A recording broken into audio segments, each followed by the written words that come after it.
Hey, what's going on, guys? Welcome back to Duplex Built to Rent. My name is Juan Cristales, and man, I am committed to radical transparency. I want to show you guys exactly the way this stuff works. And man, we make mistakes, and we are not above showing our mistakes. But I'm going to get to that here in a little bit. The biggest thing that I want to show you guys is how in a duplex, you have to have two independent systems, right? So each system has to be completely independent of each other. So you have to see if I can speak there. Now, I do these videos here, this one specifically, because we needed to have that waterproof barrier to find that we have to remember we took out, we made a mistake here. And so some of you guys who may be the first time seeing this, I had a window here that I had to then remove. This window had to go away. Boom, boom, got to get rid of it. We had to frame it back in. We had to put the siding back on. We had to put insulation behind this and kind of close it in. But one of the challenges was that I had forgotten to put the thermoply, which is that moisture barrier in there. I didn't clean the lens off the iPhone there, but anyway, so that's what it looks like, guys. This is the finished product. I also do this for the city so that in the future, if they ever come back and say, hey, you didn't do this all the way correctly, then I have proof that I can show them, like, hey, look, everything got done according to the way it's supposed to be done. The other big thing that I'm taking a video of here is the all this green stuff here. This stuff here gets done for the purposes of the termite treatment. This is something called the Bora Care treatment. We pay about $1,000 for both sides. That includes the entire structure. Both sides of the duplex get done. We go about 36 inches, and this is the update for the 106 Runnels property. Okay, so we're going to fast forward to the very next day, and we are back out here at 106 Runnels. You see my little crow's feet that I started doing differently than the other ones just to make it look a little bit nicer. We're coming in. And I just wanted to do a quick little update. We have the air conditioning guys in there right now doing all of the stuff that they got going on.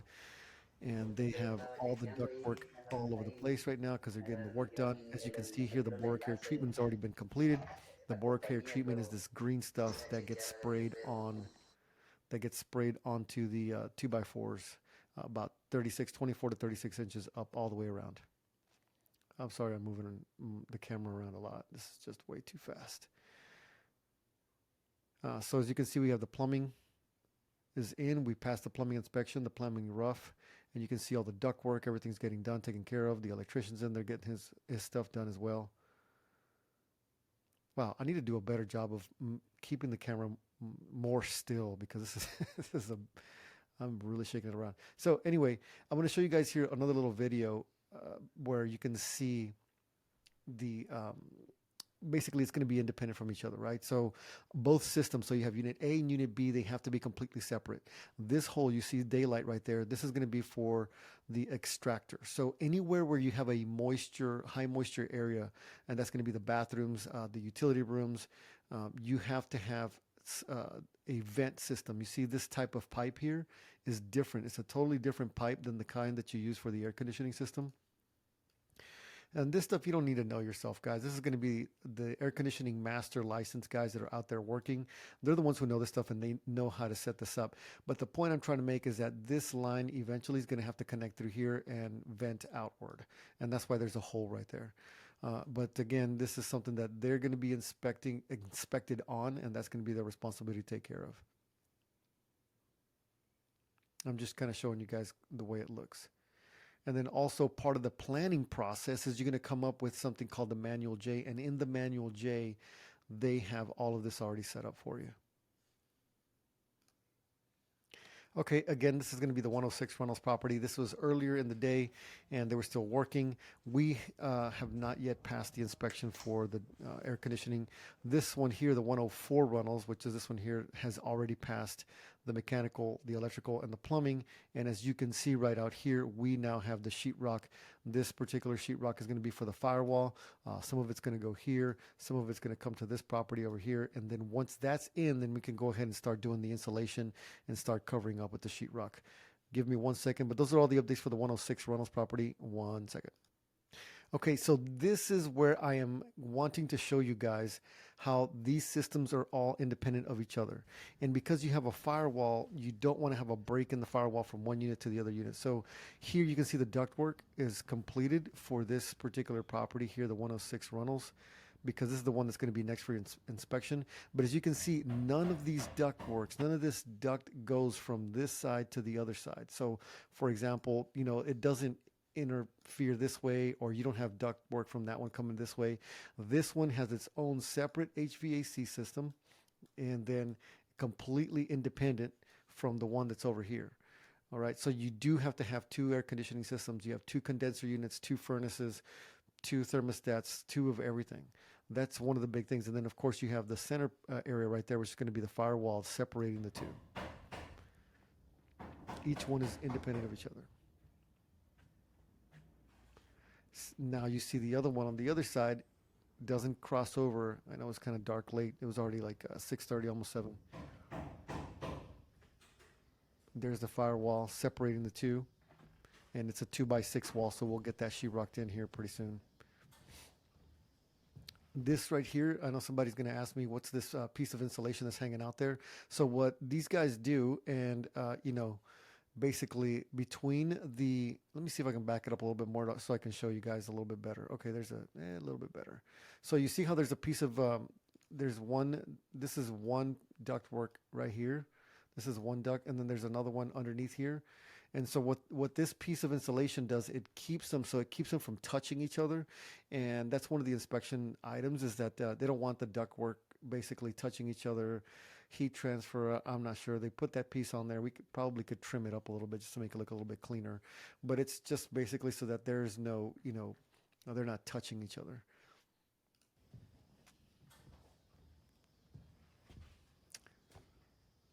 Okay, so because I am committed to radical transparency here, guys, I want to show you something that these guys messed up, that I've already called them out on, and they are going to have to come back out here and repair. So check this out here. Now,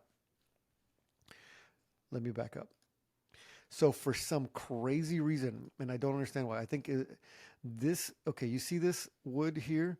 This type of wood is different than this other type of wood. So this wood here, this OSB type of wood, is actually 3/4 inch plywood.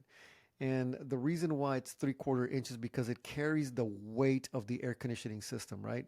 It carries the weight of that AC system. And because of that, it has to be sturdier. It has to be able to withstand the weight and sagging over time, right? So this other piece of plywood that's right here, this one here, if you remember, it looks red. It's part of that fire-rated plywood. These guys just found it, and this is a 1/2 inch plywood, not as thick as this 3/4 inch plywood, and they just decided to go ahead and use it. Now, I brought them 2 extra pieces because they told me they needed 2 extra pieces. I said, don't worry about it. It's not a big deal. I'm not sure what happened. Maybe the other ones got crushed. Sometimes, the guys that are driving around accidentally, drive over stuff in their trucks. I'm not sure exactly how we messed this up, but the point is they needed 2 extra pieces. I brought them the 2 extra pieces today. Not a big deal. But when I got there, instead of using the 2 pieces that I brought them, they used this red stuff, which is like absolutely annoying because it's not as thick. And because it's not as thick, when you step on this thing, when you put your foot on there, you can feel the sinking motion when you do it. Now, check this out. This is the other side. They did the exact same thing on the other side. They used this 1/2 inch plywood right here instead of using the 3/4 inch. Oops, sorry. This 1/2 inch instead of using this 3/4 inch here. Okay, it's a completely different type of plywood. It's more sturdy. It's specifically for that. It's called decking because, or it's also called subfloor. So, and then this is the part that really irked me the most. Look at this nasty, disgusting mold. And you know why it's like that? Is because this has been outside in the elements. This piece of plywood right here needs to go in the trash. That's absolute garbage. And again, you don't have to be crazy like me, guys. You don't have to be crazy like me and get up there and climb up and, go into the attic and do all that stuff. You don't have to be. But this is looking at it from the bottom up. We're looking at this from the bottom up, okay? I'm standing in the kitchen right now, in the living room area, and I'm looking up, and this is what I see. And I send this picture to the master air conditioning guy, and I'm like, bro, for real?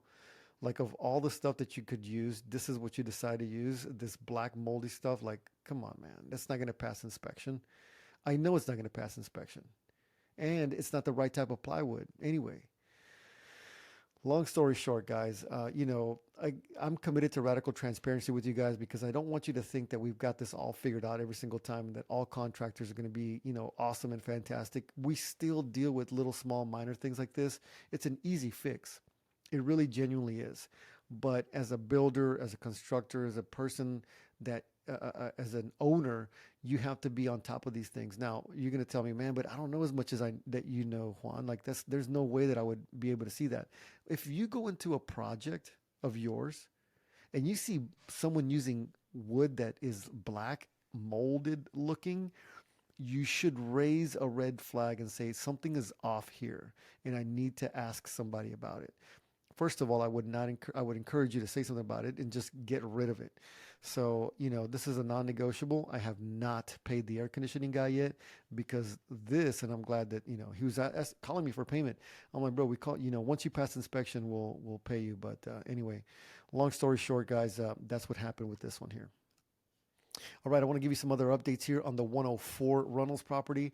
We had the framing and the what is it called? The framing and the wind bracing inspection today.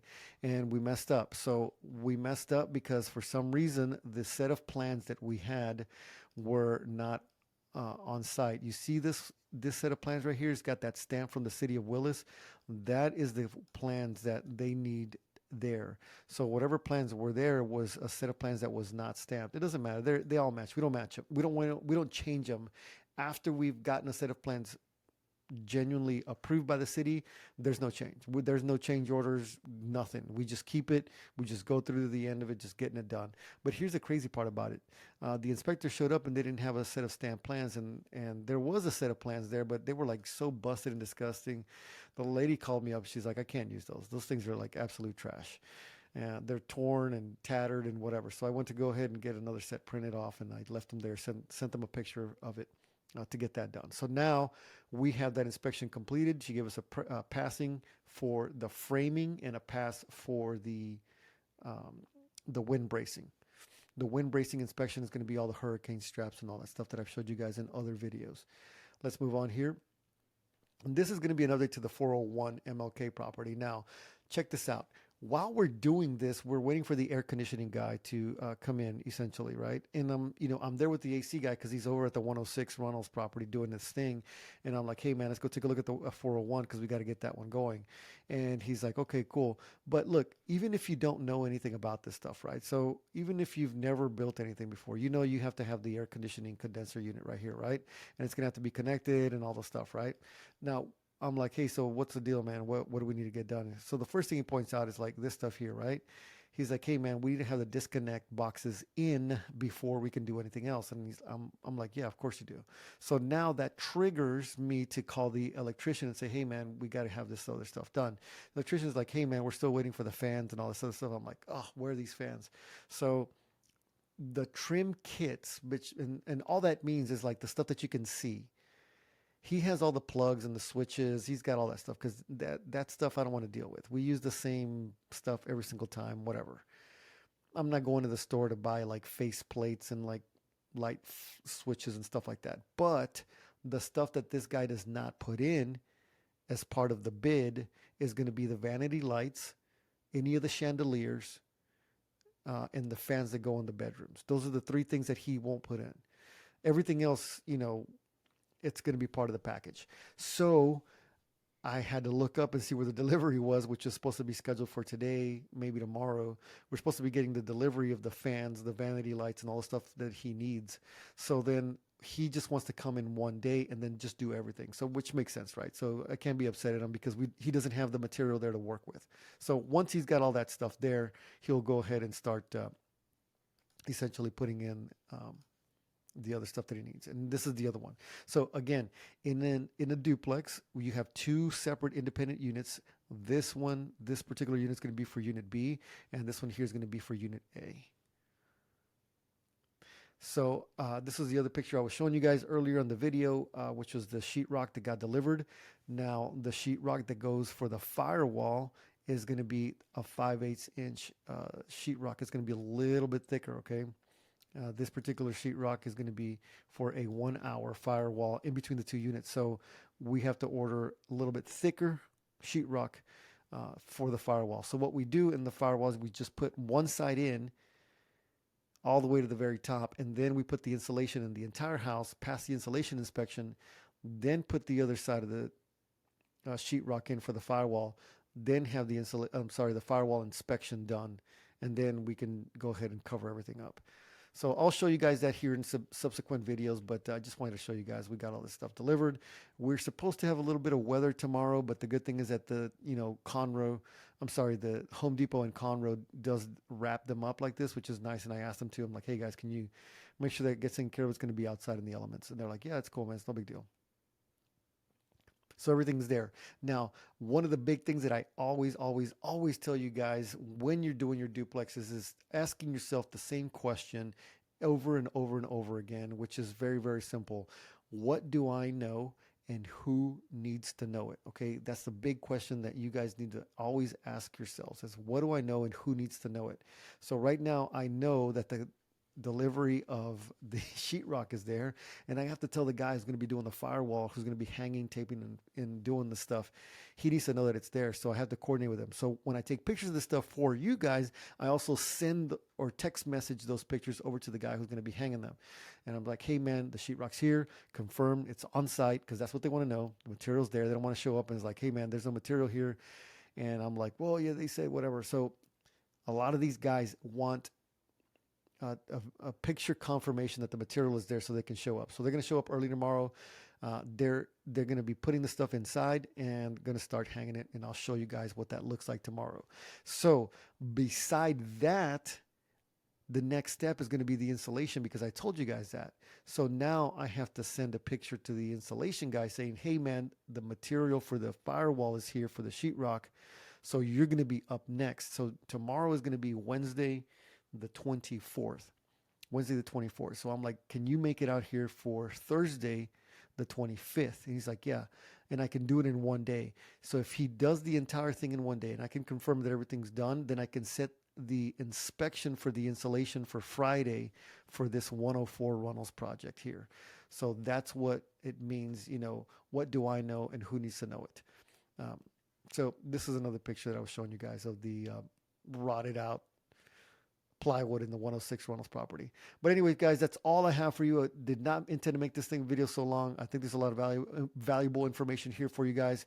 If you have any other questions about how to build your own duplex, how it works, how the financing works, how all this stuff works, please feel free to send me a message. Happy to show it to you. Thanks so much for watching. I will talk to you guys soon.